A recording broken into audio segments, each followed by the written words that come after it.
They're feeding sharks. The females, that is Lumpy. She has a little lump on her head.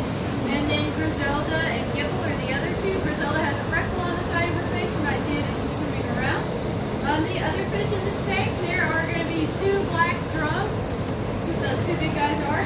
Then there are 3 gag groupers. They can just change the colors of their scales. Those are all 3 gag groupers. If you guys didn't know, all sharks, skates, and stingrays are called cartilaginous fishes. That means they don't have any hard calcified bones like you or I or the other fish in the tank. All their bones are made out of cartilage, just like the ends of your nose or the backs of your ears. That's why the only thing that will fossilize on a shark is usually going to be their teeth and sometimes their entire jaw. These guys can get up to 12 feet in the wild.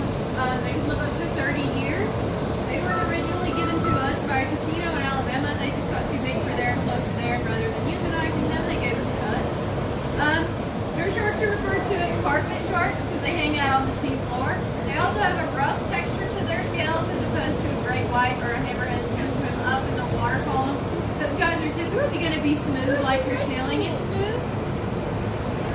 When these guys are hunting, they'll make a little false cave, push up on their pectoral fins, and wait for something like a stingray, a flounder, a crab to swim by, and then they will actually suck it into their mouth. So they have a buccal pump. That buccal pump also allows them to rest on the sea floor. Most other sharks do have to swim constantly to pump water over their gills, but these guys don't since they have that buccal pump. When they suck their food into their mouth is only about an inch or 2 wide, so they couldn't eat these big fish if they wanted to. They also have little barbels to detect whenever prey items getting close to their mouth.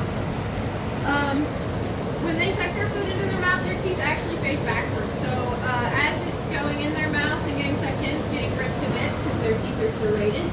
So they don't have to do a whole lot of chewing. So I like to tell people to kind of keep their distance from these guys if they ever see them diving. They shouldn't bite you. They're super docile for the most part, but just like anything with a mouth that doesn't have hands, the only thing that they know to do to be able to tell if something is to bite them, and at that point it's kind of too late for you when they take a bite out of your hand.